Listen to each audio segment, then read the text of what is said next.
Hello जय हिंद दोस्तों, वंदे मातरम। स्वागत है आप सभी का सत्या एक्सीलेंट यूट्यूब चैनल पे। दोस्तों, जो लोग अभी तक वीडियो को शेयर नहीं किए शेयर कर दिए ताकि और भी स्टूडेंट जुड़ जाएं। और यहाँ पर ऑनलाइन क्लास शुरू हो चुकी है तो सभी लोग वीडियो को यहाँ पर अंत तक देखिएगा। इसमें बहुत ही इंपॉर्टेंट क्वेश्चन बताएंगे और कल भी आपको क्वेश्चन बताया गया था जो कि इस वीडियो के डिस्क्रिप्शन में आपको लिंक मिलेगा कल की वीडियो का, तो वहाँ पर से जाके आप देख सकते हैं जो लोग नहीं देखे हैं। और ये जो आपकी क्लास है ITI फर्स्ट ईयर के स्टूडेंट के लिए, जो कि फीचर थ्योरी की यहाँ पर क्लास आपको चलाई जा रही है, जो कि ये क्वेश्चन आपके परीक्षा में पूछे गए क्वेश्चन है। तो दोस्तों, वीडियो को आप अंत तक जरूर देखिएगा और अभी से वीडियो पे एक लाइक कर दीजिएगा और अपने दोस्तों को शेयर कीजिए ताकि और भी लोग जुड़ सकें। चलिए हम क्वेश्चन शुरू करते हैं। क्वेश्चन नंबर हम आते हैं 21 से, क्योंकि कल मैंने आपको 20 क्वेश्चन कवर कर दिया था। क्वेश्चन नंबर 21 पे आते हैं। कह रहा है क्वेश्चन कि किस चीजल का प्रयोग अधिकतर फिटिंग शॉप के साथ साथ सीट मेटल कार्य में किया जाता है। यहां पर सभी लोग इसका आंसर देने का प्रयास कीजिएगा, कौन सा ऑप्शन आपको सही लग रहा है। मात्र दोस्तों 5 सेकंड का मौका दिया जाएगा, इससे अधिक आपको मौका नहीं दिया जाएगा। तो दोस्तों, जो आपका कोल्ड चीजल होता है जिसको हम बोलते हैं ठंडी छेनी, ये जो होता है फीटर वो सीट मेटल कार्यों में अधिक प्रयोग में लाई जाती है। और ये जो होता है 4 से 6 या 8 पल की बनी होती है और इसके जो हेड होता है, जो सिर होता है, वो 10 अंश से 12 अंश के कोण पर चेफर किए जाते हैं। और इसकी जो लंबाई होती है 150 से 200 mm तक ये आपकी होती है। तो इसको भी ध्यान रखिएगा। तो यहाँ पर क्वेश्चन के अनुसार हमारा सही हो जाता है ऑप्शन नंबर बी, बिल्कुल करेक्ट आंसर, अर्थात ठंडी छेनी। अर्थात पूछ दिया जाए क्वेश्चन कि किस चीजल का प्रयोग अधिकतर फिटिंग शॉप के साथ साथ सीट मेटल कार्यों में किया जाता है, तो ये आपका कोल्ड चीजल आ जाता है। क्लियर होगा दोस्तों। आगे बढ़ते हैं हम क्वेश्चन नंबर 22 पे। कह रहा है क्वेश्चन कि कील को निकालने के लिए किस हैमर का प्रयोग किया जाता है। आपने दोस्तों बढ़ई को देखा होगा, वो कोई भी कील अगर कट जाती है या टेढ़ी हो जाती है तो वहां पर निकालने के लिए एक वहां पर हैमर का प्रयोग किया जाता है। वहां पर यही आपसे पूछ रहा है कि वो कौन सा हैमर होता है। तो देखिए दोस्तों, यहाँ पर बहुत सारे ऑप्शन दिए गए, सभी को लोग इसका आंसर देने का प्रयास करें, कौन सा यहाँ पर सही आपको लग रहा है। तो दोस्तों, यहाँ पर हमारा सही हो जाता है ऑप्शन नंबर सी, अर्थात कला हैमर। अर्थात हम कह सकते हैं कि कला हैमर का प्रयोग अधिकतर बढ़ई द्वारा लकड़ी में से कील को निकालने के लिए किया जाता है। और इसका जो फेस होता है समतल होता है और इसके बीच में एक जो झिरी होती है इस तरह आपकी कटिंग की टाइप की होती है, जो कि बीच में आपका ये खाली भाग होता है जिसके माध्यम से हम आसानी से कील को निकाल पाते हैं। इसको हम झिरी बोलते हैं, जो कि बीच में कटी होती है। तो यहाँ पर क्वेश्चन के अनुसार हमारा सही हो जाता है ऑप्शन नंबर सी, बिल्कुल करेक्ट आंसर। आगे बढ़ते हैं हम क्वेश्चन नंबर 23 पे। कह रहा है क्वेश्चन कि चीजल किस धातु की बनी होती है। वेरी वेरी इंपॉर्टेंट क्वेश्चन है दोस्तों। जो आपका चीजल होता है, ठीक है, ये छेनी जो होती है ये प्राय कास्ट स्टील की बनाई जाती है। किसकी बनाई होती है? तो ये छेनी जो होती है, सब भी ये जो छेनी होती है ये आपकी कास्ट स्टील की बनाई जाती है। और यह चीजल एक प्रकार की कटिंग टूल होता है। और ये जो छेनियाँ होती है ये आपकी 2 प्रकार की होती हैं। पहला आपका हो जाता है कोल्ड चीजल, दूसरा आपका हो जाता है हॉट चीजल। तो इन दोनों को भी ध्यान रखिएगा, जो कि यहाँ पर ऑप्शन में हमारा केवल यहाँ पर कास्ट स्टील यहाँ पर पूछा गया क्वेश्चन के अनुसार, तो यहाँ पर कास्ट स्टील हमारा सही हो जाएगा।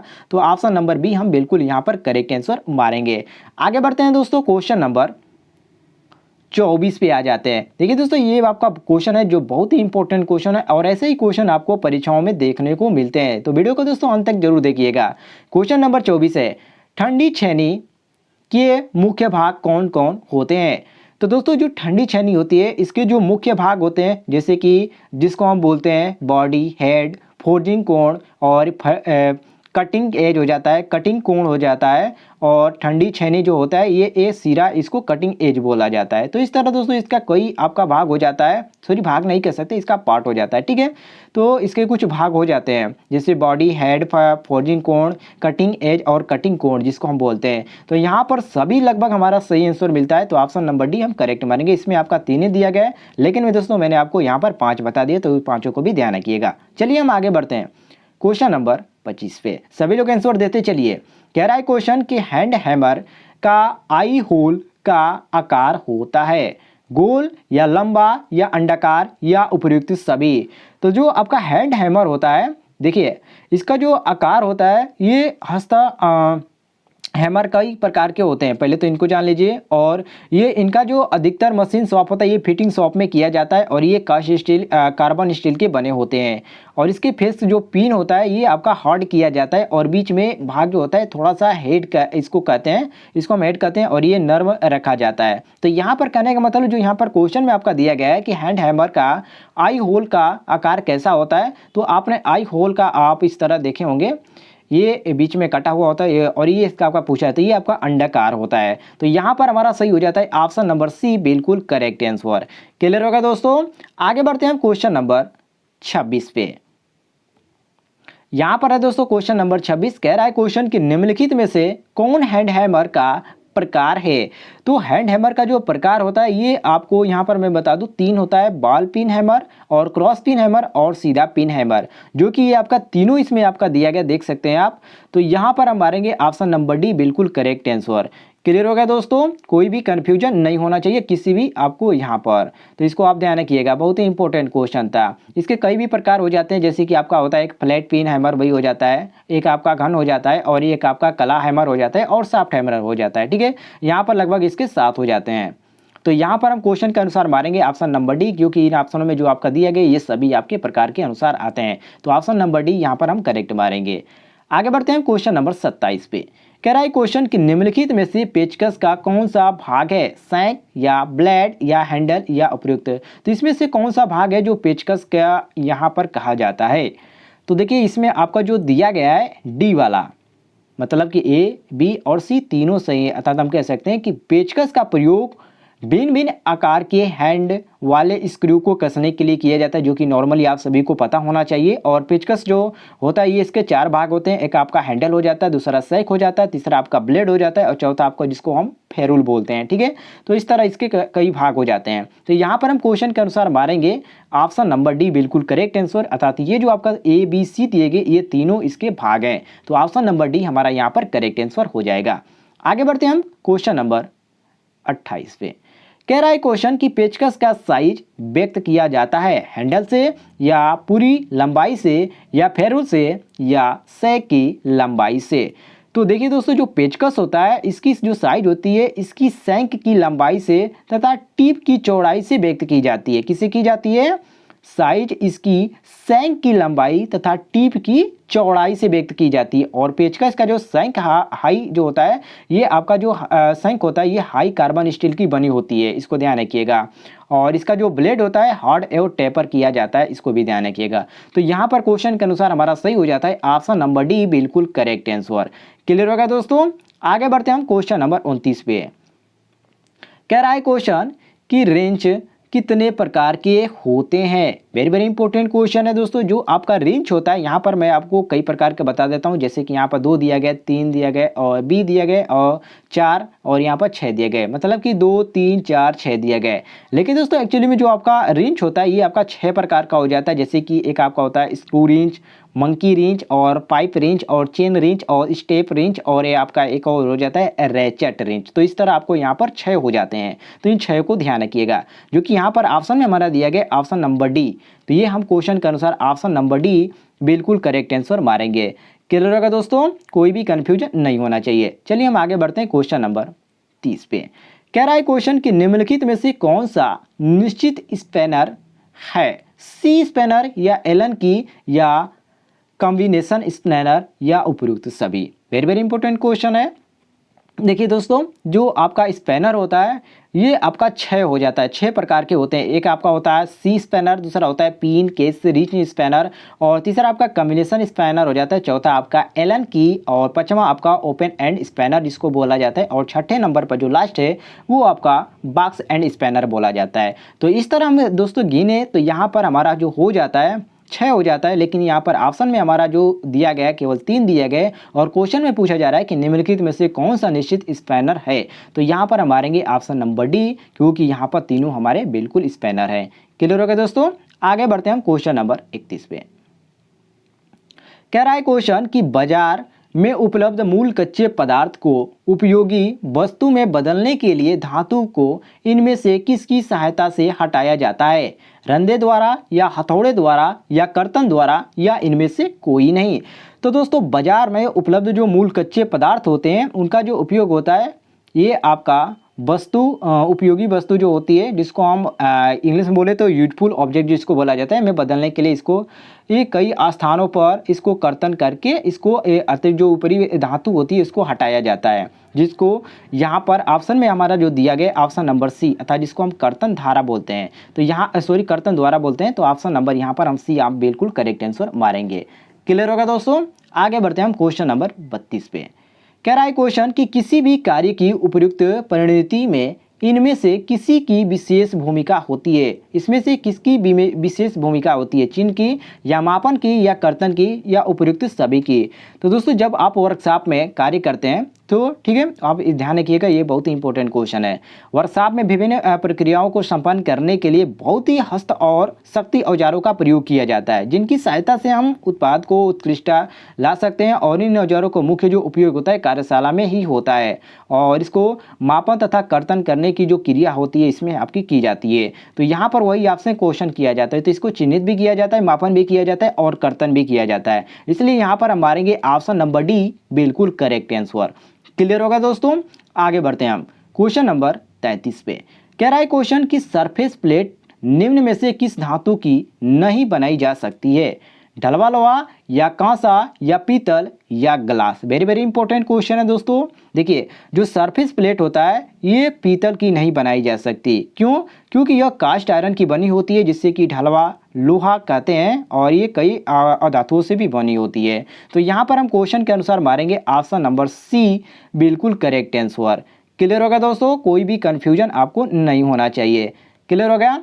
और यहाँ पर हम बात करें यदि सरफेस प्लेट की प्रयोग की, तो इसके प्रयोग जो होता है ये मेज पर रखने प्रयोग किया जाता है, जो कि सरफेस कई आकारों में ये उपलब्ध होता है, तो इसका प्रयोग ज़्यादातर होता है। तो यहाँ पर हम क्वेश्चन के अनुसार यहाँ पर सी ही आपका सन मारेंगे। आगे बढ़ते हैं हम क्वेश्चन नंबर 34 पे। कह रहा है क्वेश्चन कि खरोचोनी निम्न में से किस धातु की बनी होती है। वेरी वेरी इंपॉर्टेंट क्वेश्चन है दोस्तों। जो आपका खरोचोनी होती है ये आपका कार्बन इस्पात या टूल स्टील के भी बनाए जाते हैं। तो इसका प्रयोग की बात करें तो धातु की सतहों पर लाइन खींचने के लिए इसका ज़्यादातर प्रयोग किया जाता है, और खरोचोनी को बनाने के बाद उसको हार्ड तथा टेम्पर किया जाता है। ठीक है, इसको ध्यान रखिएगा। तो यहाँ पर क्वेश्चन के अनुसार हम मारेंगे ऑप्शन नंबर ए और बी, अर्थात दोनों हमारे क्या है सही, अर्थात यहाँ पर सी ऑप्शन हमारा बिल्कुल करेक्ट आंसर हो जाएगा। आगे बढ़ते हैं हम क्वेश्चन नंबर 35 पे। कह रहा है क्वेश्चन कि निम्नलिखित में से कौन सा खरोचोनी का प्रकार नहीं है, ऑफसेट खरोचोनी या सीधा खरोचोनी या एडजस्टेबल खरोचोनी या एमरी पेपर। तो दोस्तों देखिए जो खरोचोनी होता है इसका जो प्रयोग होता है धातु की सतहों पर लाइन खींचने के लिए किया जाता है। ठीक है, जो कि मैंने आपको पहले ही बता दिया है। और ये जो होते हैं ये कई प्रकार के होते हैं, जैसे मूडा खरोचोनी जो बोला जाता है, सीधा खरोचोनी बोला जाता है, ऑफसेट खरोचोनी बोला जाता है, और एडजस्टेबल खरोचोनी बोला जाता है। ठीक है, और जो इसमें आपका नहीं दिया गया है इस ऑप्शन में, ये आपका एमरी जो पेपर होता है ये आपका नहीं है जो खरोचोनी का प्रकार है। तो यहाँ पर हम डी ऑप्शन मारेंगे कि इसमें जो आपका नहीं है वो आपका एमरी पेपर है। क्लियर होगा दोस्तों। आगे बढ़ते हैं। यदि आपको वीडियो पसंद आ रही है अर्थात क्वेश्चन पसंद आ रहा है तो वीडियो पे एक लाइक देकर यहाँ पर उत्साह बढ़ाइए, ताकि मैं आपको डेली इस तरह के क्वेश्चन लेता रहूँ। चलिए क्वेश्चन नंबर 36 पे आते हैं। कह रहा है क्वेश्चन सरफेस गेज किस प्रकार का टूल है। जो सरफेस गेज है दोस्तों पूछ रहा है कि किस प्रकार का टूल है, मापन टूल या जांच टूल या चिन्हन एवं जांच टूल या चिन्हन टूल। तो दोस्तों सरफेस जो गेज होता है ये एक चिन्हन एवं जांच टूल है, और सरफेस गेज का जो प्रयोग होता है किसी जॉब को उसके आधार से समांतर रेखाएं खींचने के लिए किया जाता है। ठीक है, कैसे यहाँ पर चिन्ह खींचने के लिए किया जाता है, तो ये समांतर रेखाएं खींचने के लिए किया जाता है। तो यहाँ पर हमारा सही हो जाता है ऑप्शन नंबर सी बिल्कुल करेक्ट आंसर। क्लियर होगा दोस्तों। आगे बढ़ते हैं हम क्वेश्चन नंबर यहाँ पर 37 पे आते हैं।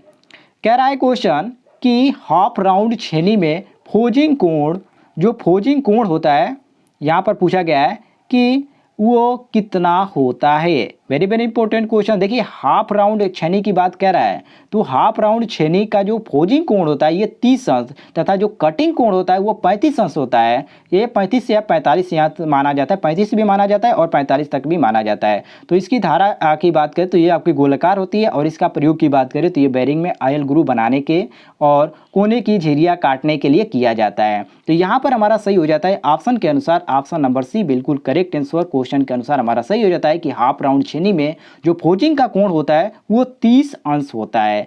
क्लियर हो गया दोस्तों, यहाँ पर सी ऑप्शन सही हो जाएगा। आगे बढ़ते हैं हम क्वेश्चन नंबर 38 पे। कह रहा है क्वेश्चन कि साइड कट छेनी में फोजिंग कोण कितना होता है। साइड कट की बात कर रहा है।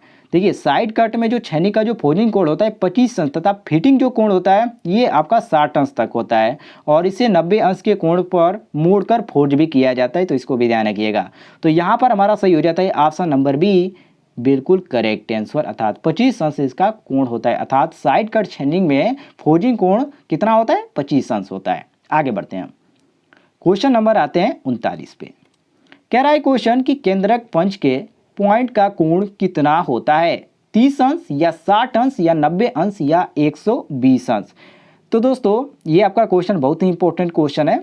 तो जो केंद्रक पंच होता है उसकी पॉइंट का जो कोण होता है 90 अंश रखा जाता है, जिससे कि ड्रिल पॉइंट आसानी से पंच द्वारा लगाए गए सेंटर में बैठ सके। और इस पंच का जो उपयोग की बात करें तो ये सुराखों को केंद्र के लोकेट करने के लिए किया जाता है। तो यहाँ पर हमारा सही हो जाता है ऑप्शन के अनुसार सी ऑप्शन बिल्कुल करेक्ट आंसर, अर्थात क्वेश्चन के अनुसार यहाँ पर हमारा सी ऑप्शन सही हो जाएगा। आगे बढ़ते हैं क्वेश्चन नंबर 40 पे। कह रहा है क्वेश्चन की डार्ट पंच के पॉइंट का कोण कितना होता है, 30, 60 या 90 या 120। तो जो डॉट पंच होता है ये ढलवा इस्पात की बनाई जाती है, पहले तो ये आप जान लीजिए। और इसकी जो बॉडी होती है सष्टभुजाकार का होती है। और पॉइंट का बात करें तो जो पॉइंट का जो कोण होता है इसका 60 अंश रखा जाता है और कोण का मान कम करने के लिए बिंदु गहरे तथा कम व्यास बनते हैं। तो यहाँ पर क्वेश्चन के अनुसार हमारा सही हो जाता है ऑप्शन नंबर बी कितना होता है, 60 अंश होता है। तो यहाँ पर बी ऑप्शन नंबर बिल्कुल करेक्ट आंसर हो जाएगा। दोस्तों यदि आपको इस क्वेश्चन में जो भी वीडियो में मैंने आपको क्वेश्चन बताया, यदि आपको किसी भी क्वेश्चन में कोई भी डाउट होता है तो आप कमेंट में पूछ लीजिएगा। और जो लोग हमारे यूट्यूब चैनल पर नए हैं, अभी तक हमारे यूट्यूब चैनल को सब्सक्राइब नहीं किए, तो नीचे आपको एक रेड कलर का बटन दिखेगा सब्सक्राइब वाला, उसको क्लिक करके बगल में घंटी वाले आइकन को दबाकर ऑल नोटिफिकेशन पे क्लिक कीजिएगा, ताकि हमारे द्वारा जो भी वीडियो अपलोड हो यूट्यूब पे तो उसका नोटिफिकेशन आपके मोबाइल पर जाए और आप हर एक वीडियो का लाभ उठा पाएँ। तो मिलते हैं दोस्तों नेक्स्ट वीडियो में, तब तक के लिए जय हिंद, वंदे मातरम।